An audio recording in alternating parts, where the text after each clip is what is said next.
미 공군의 여러분들 지금이 말이죠. 일요일 오후 1시 50분을 가리키고 있습니다. 이제 여기서부터 할 차례죠. 미 공군의 폭격 피해에 대한 북한 정권의 과장되지 않은 보도는 흥미로운 역사적 사실이다. 예컨대 원산 지역 폭격과 관련하여 당대 미 공군 자료에 등장하는 B-29 출격 수치는 7월 13일 56대, 폭탄 500톤 2화, 7월 20일 1대, 8월 7일 10대, 8월 9일 24대, 8월 10일 46대 등임에 반해 북한은 7월 13일 폭탄 500톤 2화, 8월 9일 9대, 그 다음에 8월 10일 31대 등을 주장했다. 오히려 북한은 비행기 수와 폭격의 강도 부분에서 미 공군의 실제 공격 수치보다 적게 집계하거나 매우 유사하게 평가했다. 그리고 이 같은 경량은 평양, 흥남, 함흥, 청진, 성진 등의 지역에서도 동일하게 나타난다. 북한이 밝힌 미국 공군이 북한을 타격한 그런 걸 보면 말이죠. 과장시키지 않았다는 겁니다. 북한이. 예를 들어서 한 번 폭격했다면 10배 폭격했다. 이렇게 과장을 시킬 텐데도 불구하고 이 북한 정권이 이렇게 발표한 것을 보면은 매우 사실적으로 발표했다 그거죠. 그걸 보면 참 김일성이가 남침을 대한민국을 집어먹겠다고 남침을 했지만은 이렇게 전혀 과장되지 않게 이렇게 사실적으로 어떻게 보면 이게 참 나쁜 집단이긴 한데 어떻게 보면 이게 아주 사실대로 이렇게 아주 올바르게 보도했다는 거죠. 참 이게 놀라운 사실인데. 그렇잖아요, 여러분들. 미군기가 한 번 떠서 폭격했다면 10번 폭격을 했다 이렇게 거짓말하고 나올 텐데 그렇지 않았다는 거죠. 참 이런 상황을 뭐라고 해야 될런지. 미국의 폭격으로 북한의 22개 주요 도시 중 18개 도시는 최소 50%가 흔적도 없이 사라졌다고 할 수 있으며 이는 태평양 전쟁 당시 일본의 60개 도시가 평균 43% 수준으로 파괴되었던 것보다 높은 수치다. 북한 도시 파괴율의 일부를 보자면 아래의 표와 같다. 미군의 폭격으로 북한의 22개 도시 중 18개 도시는 무려 50%가 다 흔적도 없이 사라졌다는 겁니다. 그러니까 도시의 절반 이상이 다 흔적도 없이 사라졌다. 여기 파괴력을 보면 이렇게 나와 있잖아요. 이게 이제 브루스 커밍, 이 파괴력 이런 게 어디서 나온 문서냐면은 브루스 커밍스가 쓴 조행복이라는 사람이 번역을 한 건데 브루스 커밍스의 한국전쟁에 나온 문서에 이런 게 나와 있다는 거죠. 그래서 이제 227페이지에 이게 나와 있다는 겁니다. 브루스 커밍스의 한국전쟁이 이렇게 나와 있다는 건데 봅시다. 평양이 75%가 파괴되었다. 청주는 65%가 파괴되었다. 함흥은 85%가 파괴되었다. 흥남은 85%가 파괴되었다. 사리원은 95%. 여기서 이제 제일 많이 파괴된 도시가 신의주입니다. 여러분 신의주가 100% 파괴되었다고 하잖아요. 100% 파괴율이니까 신의주 도시 전체가 아주 재마당이 되었다. 초토화되었다 이렇게 말할 수가 있는 거죠. 신의주라는 게 어디 있습니까? 바로 압록강변에 있는 도시가 신의주잖아요. 신의주가 북한 도시들의 여타의 도시들에 비해서 신의주가 제일 폭격을 많이 받았다 이런 얘기 되겠습니다. 그리고 원산이 80%, 그 다음에 도시 및 마을 폭격에 의한 북한 도시 파괴율, 이렇게 평양 폭격이 나옵니다.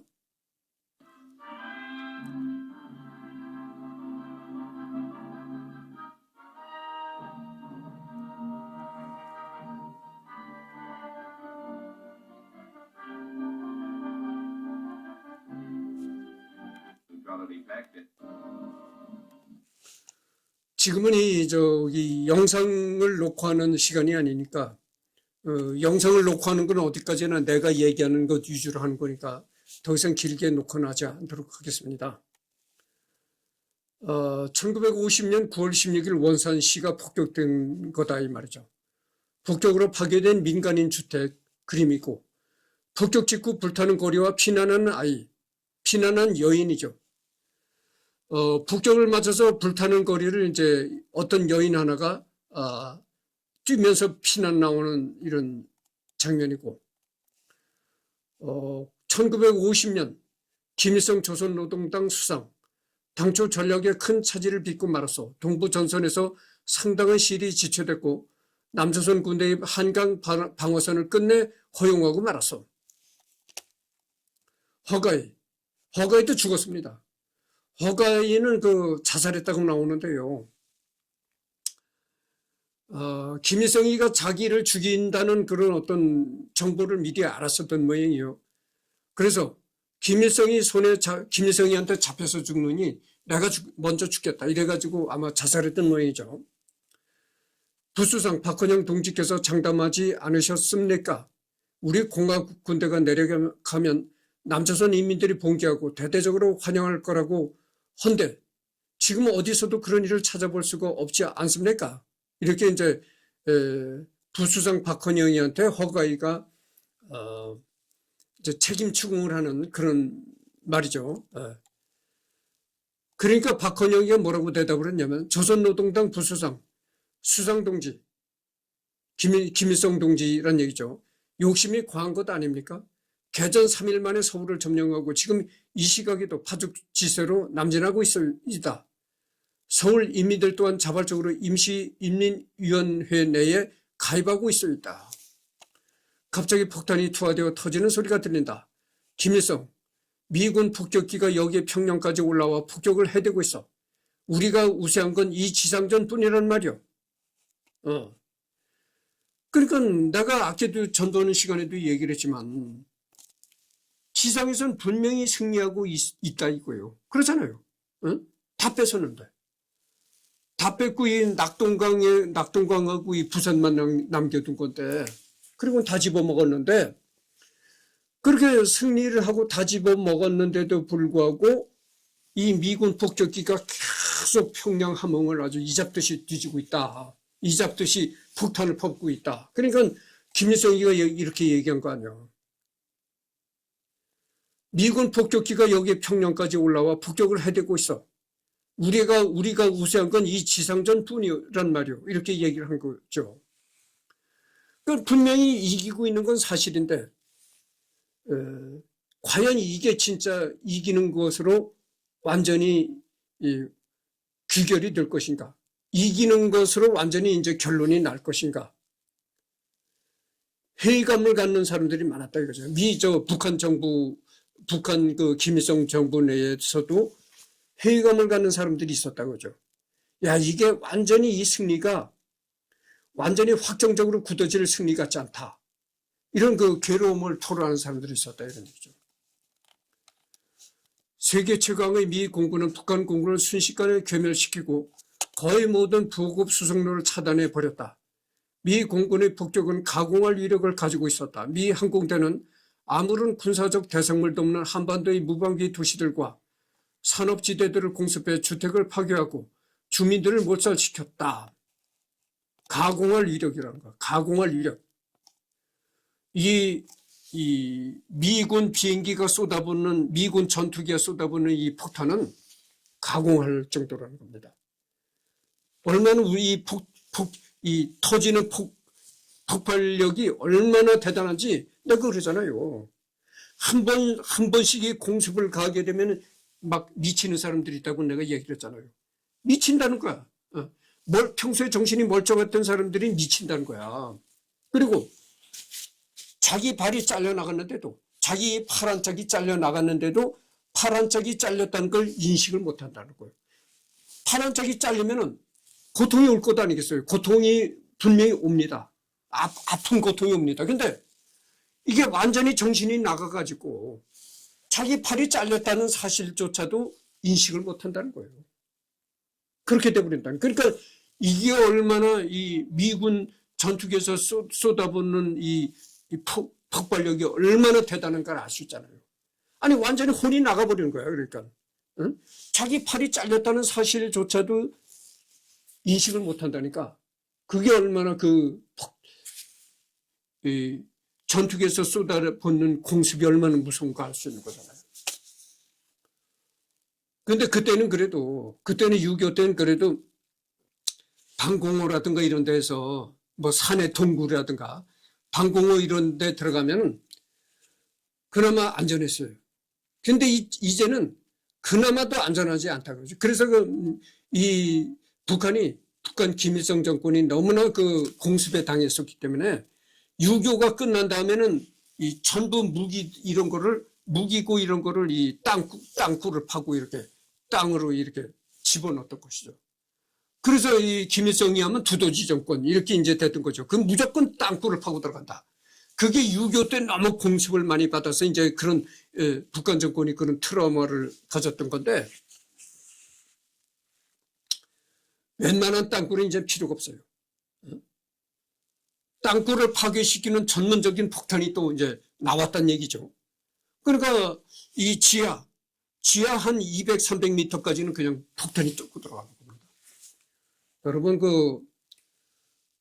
지하 200m라면 상당히 깊이 들어가는 겁니다. 서울에 굉장히 깊은 지하철이잖아요.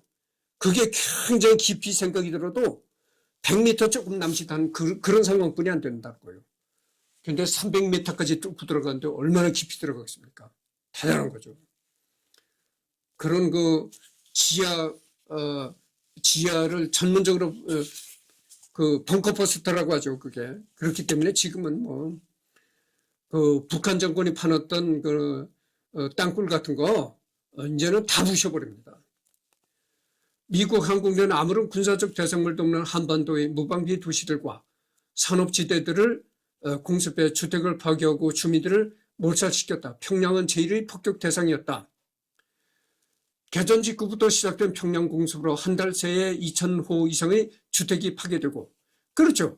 평양이 북한의 수도니까, 으뜸가는 도시니까, 평양의 수도니까 평양의 모든 북한 정권의 이게 중요가 시설이 이제 집중되어 있는 곳이니까 평양이 1호의 폭격 대상이 된 거죠. 그래가지고 6.25가 일어나자마자 평양부터 이 폭격을 가는 겁니다. 그래가지고 한 달 새에 전쟁이 일어난 후에 한 달 새에 2,000호 이상의 주택이 파괴되고 인민병원과 공업대학이 파괴되었으며 700명이 죽고 500여 명이 부상당했다. 원산을 비롯해서 흥남, 남포 등 북한의 공업도시에 대한 폭격도 극심했다.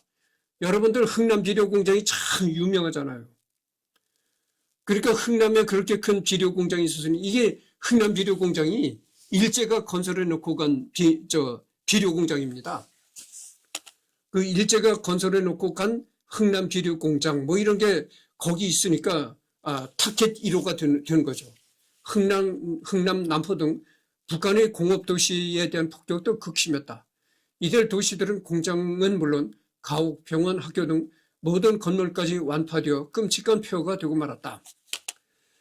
북한 도시들만이 아니었다. 인민군 점령하에 서울과 원주, 홍천, 평택 등 남한의 모든 도시들도 미 공군의 융단 폭격으로 폐허가 되었다. 그뿐만이 아니다. 그죠? 북한뿐만이 아니고 이미 북한군이 점령한 남한의 서울과 원주, 홍천, 평택 이런 미군이 점령한 그러니까 북한군이 점령한 남한의 도시들도 아주 융단 폭격이 되었다 이 말입니다. 이거는 안재성이라는 사람이 박헌영 평전에서 이런 얘기가 나왔다는 것이죠. 유이 인용문은 2006년 KBS 드라마 서울 1945년에서 나왔던 대사다. 드라마에서 김일성과 허가희 그리고 박헌영 간의 대화에서 알 수 있듯이 북한 지역을 대상으로 한 미군의 폭격은 전쟁 시작 단계부터 존재했다. 북한을 대상으로 한 미 공군의 폭격은 트루먼 행정부가 한반도에 즉각적인 군사 개입을 하면서 이루어졌다. 서울이 인민군에 의해 함락되기 1일 전인 6월 27일 미 극동군 사령관인 더글라스 맥아더는 미 공군의 즉각적인 북한군 공습을 주장했으며 2일 뒤 미 공군은 한국 전쟁에 참전했고 이 시점부터 미 공군의 폭격은 시작됐다. 이런 얘기죠. 그러니까 여러분들 6월 25일 날에 북한이 전면전을 벌였잖아요. 그러니까 전면전을 벌인 지 이틀 만에, 불과 이틀 후에 맥아더가, 일본에 있던 극동군 사령관 맥아더가 북한을 공습 명령을 내렸다는 거예요. 그래가지고 6.25가 터진 지 불과 2일 후에 이 북한을 공습하기 시작했다 이런 얘기죠. 이게 상당히 빠르게 개입한 겁니다. 참 이 한국전을 미국이 한국을 어떻게 생각했는지는 모르겠지만 이렇게 아주 급속히 미국이 개입하고 나왔던 거예요. 서울 함락 1일 뒤인 6월 29일 오후 미 공군의 북격 대대는 평양 비행장을 폭격했다. 그러니까 6월 29일이라면 어떻게 됩니까? 6.25가 일어난 지 북한이 6.25를 일으킨 지 불과 3일 후에 미 공군의 폭격기가 평양 비행장을 폭격했다. 1950년 7월 6일 9대의 B-29 9대가 원산 정유 공장을 공격하였고 다음 날인 7월 7일에는 B-29 11대가 항만시설을 중심적으로 폭격에 돌입했다. B-29 9대가 원산 정유 공장을 파괴했다. 1950년 7월 13일에는 전략공군 산하의 비행기들이 합류하면서 더 많은 비행기가 폭격에 합류하였다. 당시 폭격기 사령부 소속 B-29 57기 중 56기가 동원되었다. B-29 56대가 동원되어 가지고 이거는 그러니까 56대가 총 무장한 56대의 실은 폭탄이 얼마나 있겠어요. 엄청난 겁니다. 목표는 원산 선착장과 그 주변의 저장시설이었다. 폭격 이후 미군 부대 소속의 사진 분석관들은 목표 구역의 50%가 파괴되었다고 평가했다. 하지만 주변의 광범위한 구역도 역시 피해를 입었다. 북한은 이날의 폭격으로 민간인 주택지역의 상당 부분이 파괴되었고 1249명이 목숨을 잃었다고 보도했다.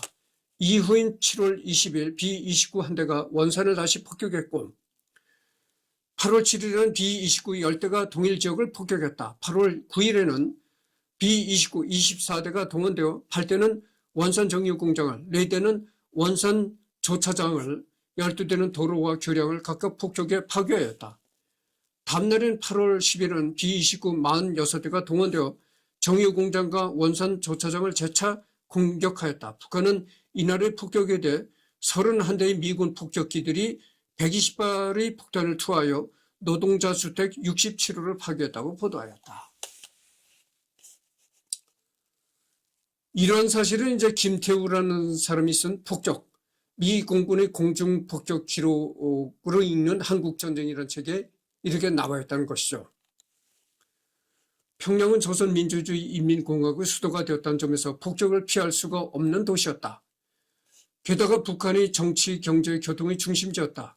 7월 20일 B-29 6기가 출격하여 평양 조차장을 폭격하였다. 북한은 이날의 폭격에 대해 70여 발의 폭탄이 투하되어 일반 주민의 주택 100여 호가 파괴되었다고 보도하였다. 다음 날에도 B-29 18대가 평양 조차장을 폭격하였다. 북한은 이날의 폭격에 대해 6시간의 폭격으로 평양공업대학, 서평양의 제1인민병원, 연화리 교회, 박구리 교회 등이 파괴되었고 주택지구에는 162개의 폭탄이 투하되어 민간인 439명이 살상되었다고 보도했다. 7월 28일에도 B-29 7대가 평양 조차장의 폭격을 감행하였다. 북한은 이날의 폭격에 대해 7대의 비행기가 시내, 주택지역에 500킬로 폭탄 75대를 투하여 229호의 주민가옥이 파괴되었다고 보도했다. 8월 7일은 미군의 초기 폭격이 절정에 달한 날로 B-29 49대가 대규모 폭격을 가했다. 북한은 이날의 폭격에 대해 33대의 비행기가 450개의 폭탄을 투하여 528호의 일반 주민의 주택이 완전히 파괴되었다고 보도했다. 김태우 교수는 북한 지역 폭격에 대해 다음과 같이 말한다. 여러분들 지금 전쟁이 나면 말이죠. 6.25 때는 없었던 무기가 지금 한국군에 있습니다. 그게 어떤 무기냐면 여러분들 방송에서 많이 들었을 것입니다. 현무 6인지 현무 5인지 하여튼 명칭은 상관하지 맙시다. 하여튼 현무 계열의 미사일인데 그게 탄두가 얼마냐면은 탄두의 중량이 얼마냐면은 8톤인지 8톤인지 아마 6톤인지 그런가 봐요. 그래서 그 어마어마한 무게를 가진 8톤인지 6톤인지 되는 그 탄두가 굉장히 높이 올라갔다가 떨어진다는 거죠. 그렇게 떨어지면 그 8톤이나 6톤 그 무거운 무게를 가진 탄두가 떨어질 때 그 가속도라는 게 있잖아요. 여러분 그때 물리학에서 이 가속도에 관해서 배웠을 것입니다. 떨어지는 물체가 무거울수록 가속도는 엄청나게 더 배가가 되는 겁니다. 그러니까 예를 들어 6톤이라고 합시다. 그 6톤의 무게를 가진 탄두가 떨어질 때 얼마나 가속도가 붙겠어요. 가속도라는 게 상상할 수가 없는 거죠. 그런 상상할 수 없는 가속도로 떨어지면은 떨어질 때에 그 받는 이 폭발력이 한 100톤의 무게가 떨어지는 것과 같은 그런 상황이 된다는 거죠. 그래서 이 현무 5나 현무 6 이런 미사일은 여러분들 전략 핵 무기가 아닌 전술핵 무기와 거의 대등하다는 거예요. 버금간다는 거예요. 그 파괴력이. 그러니까 예를 들어서 현무 5 같은 미사일은 말이죠. 10발만 한 20발만 평양으로 공격이 집중됐다면 평양 시내가 완전히 지진으로 날아가 버린다는 거죠. 인공 지진을 일으킨다고 하죠. 인공 지진으로 날아가 버린다 이런. 아주 흔적도 없이 도시가 날아가 버린다는 거죠.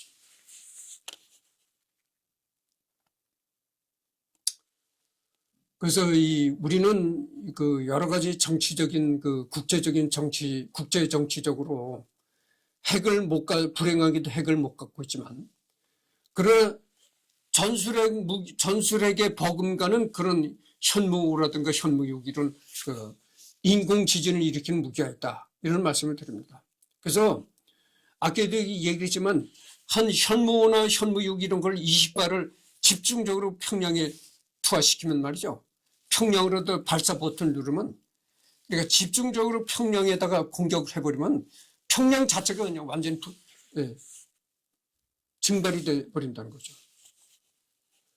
아무튼 1950년 7월 38선 이북 지역에서는 이남에서 조선인민군이 신속하게 진격을 개시하던 것과는 달리 다른 상황이 전개되고 있었다. B-29 폭격기들이 북한의 주요 교통 및 산업 중심지에 대량 폭격을 가하기 시작했고, 1950년 7월 20일경 미 공군은 이미 한반도 내 북한 공군을 완전히 제압했다고 인식하고 있을 정도였다. 그러니까 처음에는 전쟁이 일어나고 처음에는 아무리 북한이 공군력이 미미하다 하더라도 그래도 어느 정도 공군력이 있으니까 그렇게 완전히 미군이 제공권을 장악했다 이렇게 말할 수는 없었는데, 7월 20일경에는 7월 하순경에는 완전히 이 하늘은 미군이 장악했다 이거죠. 그러니까 마음대로 미군이 그냥 공중 폭격을 감행할 수 있었다. 전쟁 초기 현장에서 직접 전쟁 피해 양상을 조사했던 조국전선조사위원회는 1950년 8월 18일에 이르러 피해 조사 보고서 제1호를 처음으로 발표했는데, 노동신문에 따르면 이 보고서는 한국 전쟁 발발 직후부터 8월 5일까지 전쟁 피해를 종합한 내용이다. 이 보고서는 8월 5일까지 폭격과 한포 사격에 의해 1만 5,200여 호의 민간인 주택이 파괴되었고 4,000명 이상의 민간인이 학살당했으며 5,200여 명이 부상당했다고 기록하고 있다. 당시 북한의 부수상이었던 박헌영은 8월 5일부터 시작해 줄기차게 미 공군의 무차별 폭격을 비난하는 성명을 발표했다. 아래는 안재성 작가의 저작 박헌영 평전에 나오는 내용이다. 여러 그 작가들이 박헌영 평전을 출판을 했는데 그 박헌영 평전에 이런 그 자세한 얘기들이 나온다는 얘기죠. 그래서 그 안재성 작가가 쓴 박헌영 평전에 나오는 얘기를 보면은 박헌영은 8월 5일부터 시작해 줄기차게 미 공군의 무차별 폭격을 비난하는 성명을 발표했다. 유엔 안전보장 이사회에 보낸 성명에서 그는 비무장 민간인에 대한 수많은 폭격 사례들을 나열하고 메가더 사령부가 매일 조선의 도시와 촌락에 수백 톤의 폭탄을 투하해놓고 짐승같이 뻔뻔스럽게도 이를 조선인에 대한 커다란 선행이라고 내세우며 있다고 분개했다. 메가더가 하루도 빼놓지 않고 북한의 그 인민들의 주택을 수백 톤의 폭탄을 떨고서 파괴시켜 버렸다. 이런 박헌영이가 이제 이렇게 미국이 짐승 같은 짓을 저지르고 있다. 이렇게 이제 세계다 유엔 안전보장 이사회다 이렇게 떠들고 있었던 얘기죠. 참 이게 적반하장이죠. 누구 때문에 상황이 이렇게 됐습니까? 아니 김일성이가 먼저 대한민국을 집어먹겠다고 내려 밀었으니까 이런 상황이 된 거잖아요. 근데 누가 누구를 탓합니까? 김일성이 이런 일을 저질렀는데 누가 누구를 탓하느냐 말이죠. 1950년 8월 10일 폭격기 사령부는 북한 청진시에 대한 최초의 폭격을 실행했다. 63대의 B-29 폭격기가 동원된 대규모 폭격 작전이었으며 주택지역에 1012발의 폭탄을 투하했다. 맹폭철과 2626호의 주택이 완전 파괴 또는 사용 불가능하게 되었다. 당시 북한 측 기록에 따르면 8월 19일에 청진에 나타난 B-29 폭격기들은 청진시 90%를 폐허로 만들었고 그 결과 청진 시민 1034명, 그 중에서 393명은 여성이었다. 1034명이 직사했으며 2347명이 부상당했다. 그리고 10일 주인 8월 29일에도 또다시 23대의 B-29가 출격하여 청진 조차장을 폭격했고 이날 폭격으로 열차 공장 구역 내 선로의 90%가 절단되었다. 대형 수리 건물 2채가 심하게 손상되었으며 소형 건물 5채와 소형 수리 공장 2채가 파괴되었다. 총 97대의 열차와 2대의 기관차가 파괴되거나 손상되었는데 이들 중 70대는 이전의 폭격에 의해 파괴된 것들이었다고 한다. 그러니까 여기서 알 수 있는 게 뭐냐면은 일제가 북한에다가 여러 이제 군수 공장을 건설하고 이제 일제가 피신 일본으로 되돌아갔거든요. 그렇게 일제가 북한에다가 건설했던 군수 공장 이런 거를 아주 모조리 미군기가 나타나서 부셔버렸다 이런 얘기죠. 무기를 생산하지 못하게. 그래서 이제 북한이 왜 그렇게 전쟁을 6.25를 일으켰냐면은 우선 북한은 스탈린한테 어마어마한 많은 양의 소련제 탱크를 받았습니다. 무기를 지원받고 탱크를 지원받고 그리고 이 군수공장이 일제가 건설한 군수공장이 남한에는 없었어요. 북한에만 그렇게 집중적으로 군수공장을 세워줬던 것입니다. 그렇기 때문에 이 대한민국은 이렇다 할 군수공장이 없고 북한에만 그 군수공장이 집중되어 있었기 때문에 그래서 북한이 이 무기가 남한보다 대한민국보다 월등했던 것입니다. 1950년 8월 10일 미군 항공폭격사령부는 낮에는 폭격했다. 해군 기지로서 중요한 위치를 차지하고 있을 뿐만 아니라 여러분들 말이죠. 6.25 때는 정말 대한민국이라는 게 껍데기만 있었던 그런 대한민국 국가라는 허울만 있었지 아무것도 없었어요. 그때 그래서 김일성 북한이 소련제 탱크를 앞세우고 물밀듯이 남침을 해서 내려올 때 그거를 막을 수단이 없었다니까. 그런데 지금은 어떻게 되죠? 지금은 북한이 남한보다 앞섰다는 거는 딱 하나 핵무기를 가지고 있다 그것뿐이에요. 지금 대한민국은 말이죠. 아까도 내가 방금 전에도 얘기했던 인공 지진을 일으켜가지고 도시를 날려버릴 수 있는 현무라는 미사일이 있고, 그뿐만입니까? 지금 SLBM도 있어요. SLBM도 있는데 단지 그 핵탄두를 장착을 못하는 거다. 그것뿐이지 다 있습니다. 그리고 또 탱크가 얼마나, 지금 대한민국이 만드는 탱크가 얼마나 명품 탱크인가요? K2 그 탱크가 뭐 폴란드, 뭐 그다음에 그 폴란드 주변에 또 있잖아요. 뭐 지금 여기에 내가 신경을 쓰다가 딱 맥혀버렸는데, 루마니아 뭐 그뿐인가요? 저 노르웨이 뭐 스웨덴 이런 데도 나가 있고, 우리나라가 만든 K2 탱크가, 그다음에 K9 자주포가 또 있잖아요. 자주포가 또 폴란드를 그래서 많이 나가 있고, 저 중동 지방에도 많이 나가 있고. 그것뿐인가요? 이제는 전투기까지 만드는 나라가 되었습니다.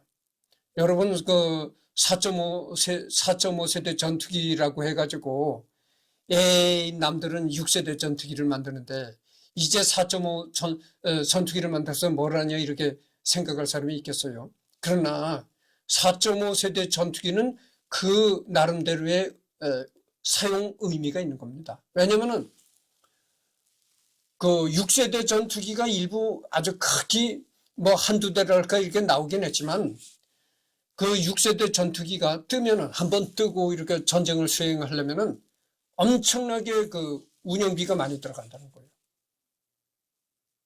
그러니까 이 6세대 전투기가 그러니까 예를 들어서 미국의 아주 최고 가는 첨단 비행기가 F-22 랩터라고 하잖아요. F-22 랩터가 한번 뜨고서는 떴다가 한 2시간 비행하고 오면은 보통 한 몇십억, 몇천억은 우습게 들어간다는 거예요. 그렇게. 그러니까 이 F-22라는 랩터가 이렇게 떠서 돌아다니는 건 그냥 돈을 먹으면서 돌아다니는 비행기야. 그래서 F-22 랩터라는 그런 비행기는 정말 전쟁이 벌어져서 죽느냐 사느냐 하는 그런 위급한 순간에서 적진을 들어가는 그런 때나 사용하는 비행기지, 평소에는 써먹을 수 없는 비행기다 그죠.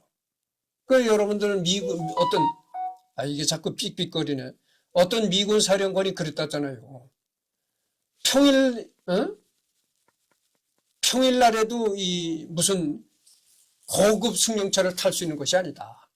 평일날에는 적당한 차를 타고, 주말이나 모처럼 맞는 뭐 휴일 이런 때나 그렇게 고급 차를 탈 수가 있는 것이다. 뭐 이런 식으로 얘기를 했다잖아요. 그러니까 이 4.5세대 전투기라는 것은 그래도 이 기능도 웬만치 구비되어 있고, 또 운영비가 많이 들지 않는다는 그런 단점이 있는 거죠. 그런 장점이 있는 거예요. 그래서 평소에는 4.5세대 전투기가 상당히 인기가 많습니다. 써먹을 때가 오히려 많아요. 그래서 아까도 얘기했지만 F-22 랩터 같은 비행기는 진짜 전쟁이 막 벌어져가지고 죽느냐 사느냐 하는 순간에 적진을 들어가서 때리는 그런 역할이 나는 것이지, 여느 때는 써먹을 수 없는 비행기고, 우리나라가 만든 4.5세대 전투기라는 것은 평소에 많이 써먹을 수 있는 비행기고, 더군다나 우리나라가 4.5세대 전투기에 만족하는 게 아니잖아요. 앞으로 시일이 흘러갈수록 계속 F-21이 개량이 되는 겁니다. 이제 완전 5세대 전투기로 개량이 되고, 5세대 전투기라는 건 뭡니까? 스텔스 전투기거든요. 개량이 되고, 그 후에는 6세대 전투기로 넘어가는 겁니다. KF-21이. 그때는 전부 무인기, 뭐 이런 걸로 무인기와 함께 KF-21이 무인기와 함께 이렇게 전투를 하는, 그게 이제 6세대급이다 이런 얘기죠. 그래서 내가 이걸 왜 얘기를 하는 거니? 여러분들 처음에 우리나라의 성중각, 경상북도 성중각 거기에 이 공중을 이렇게 방어하는 미사일 패트리어트, 미국의 패트리어트가 들어왔잖아요. 그때는 우리나라가 이 하늘을 방어할 수 있는 미사일이 전혀 없었습니다. 그랬을 때 미국의 패트리어트 미사일이 들어오니까 야, 이게 그런 야단을 하고 그랬었는데, 이제는요 패트리어트 같은 거는 지금 우리나라가 스스로 만든 거 아무것도 아닙니다. 우리나라가 말하는 것 천궁, 천룡 뭐 이런 무기들이 전부 이 공중에서 공중에 날아오는 미사일들을 이제 가서 격추시키는 그런 거죠. 미사일 비행기 이런 걸 다 격추시키는 그 방어 무기다 이런 거죠. 그리고 이제는 대한민국이 비행기 전투기 엔진까지 만든다는 겁니다. 여태까지는 KF-21에 들어가는 그 비행기 전투기 엔진을 우리나라는 전혀 만들지 못해가지고 뭐 이렇게 미국이나 이렇게 이런 데서 그 전투기 엔진을 수입해가지고 이제 비행기를 만들었거든요. 그러다 보니까 우리나라가 전투기를 만들어가지고 외국에서 팔아도 그 엔진을 만들어서 들여온 그 나라에서 수출을 반대하면 못한다는 거죠. 그런 뭐 여러 가지 문제가 있는데, 이제는 우리나라가 30년 앞으로 지금 이제 그 전투기 엔진을 스스로 이제 개발하는 단계니까 늦어도 30년이 되면은 2030년이 되면 완전히 전투기 엔진도 우리 국산으로 대체한다 이겁니다. 그래서 전투기 엔진을 만드는 국가가 7나라다. 그래서 이 7번째 나라가 대한민국이 됐다 이런 얘기죠. 그러니까 이거는 6.25 때다 되면 이 상황이 엄청나게 6.25 때는 비교할 수조차 없습니다. 6.25 때는 정말 미국이 우리나라를 도와주긴 했었는데 미국도 아주 힘겨운 싸움을 벌였던 거예요. 대한민국이란 건 뭐 전혀 힘이 없었거든. 무기도 없고 힘이 없었거든. 그렇지만 지금은 전혀 다른 거죠. 대한민국도 어마어마한 힘을 갖추고 있기 때문에 대한민국 힘 플러스 미군의 힘까지 보태지면 정말 가고해지는 거. 엄청나게 무서워지는 거. 거기다가 전번 시간에도 얘기했지만 영국, 그 다음에 뭐 프랑스, 호주, 뭐 일본도 참여할 가능성이 많아요. 이렇게 되어버리면 뭐 대단한 거죠. 유료 저정시설과 철도시설을 갖춘 나진시를 괴멸시키기 위한 군사작전이었다. 같은 날 B-29기 폭격기 5대가 동원돼 함흥조차장도 공격했다. 8월 27일과 28일에는 황해도 겸이포와 함경북도 성진의 제철공장이 폭격당했다. 겸이포의 제철공장은 한국 최대의 강철 생산 공장이었다. 8월 27일 미군 폭격기의 25대는 겸이포 제철공장의 40%를 파괴했다. 8월 28일 뇌 47대의 B-29기들이 성진을 폭격했다. 미군기들의 공중폭격으로 성진 제철소와 주변 지역이 초토화되었다. 성진 제철소의 90%가 파괴되었는데 이는 사실상 해당 지역의 전면적 파괴를 의미했다. 미 공군기는 한반도에서 가장 중요한 제철소 중 하나를 지도에서 지워버린 것이다. 폭격 전후 제철소 인근의 목습을 통해 폭격의 위력을 실감할 수 있다. 폭격 후 사진은 뼈대만 앙상이 남은 중심 건물조차 잔해조차 볼 수 없는 주변 건물들, 그리고 수많은 폭탄 구멍만 보였다.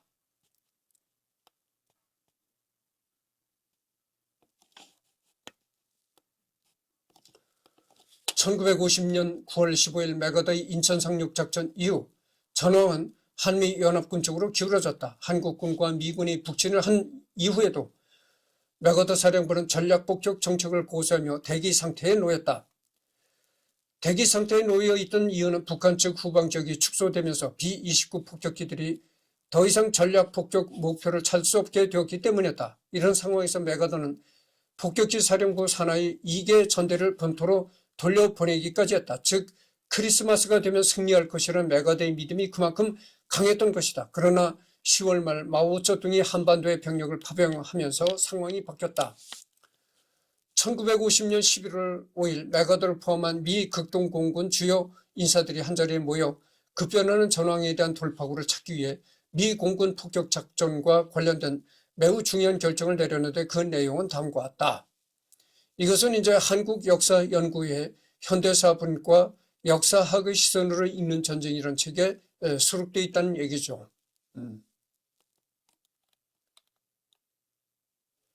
그래서 지금 내가 얘기하는 거는 미군은 6.25 전쟁에 얼마만한 폭격을 가했는가 이런 게 이제 디테일하게 기록이 된 거거든요. 그래서 여러분들 6.25 때 미국이 이 한반도에 벌였던 이 공중폭격의 역사를 내가 디테일하게 지금 말하고 있는 겁니다. 그래서 이제 다음부터는 여기부터 또 하도록 하겠습니다.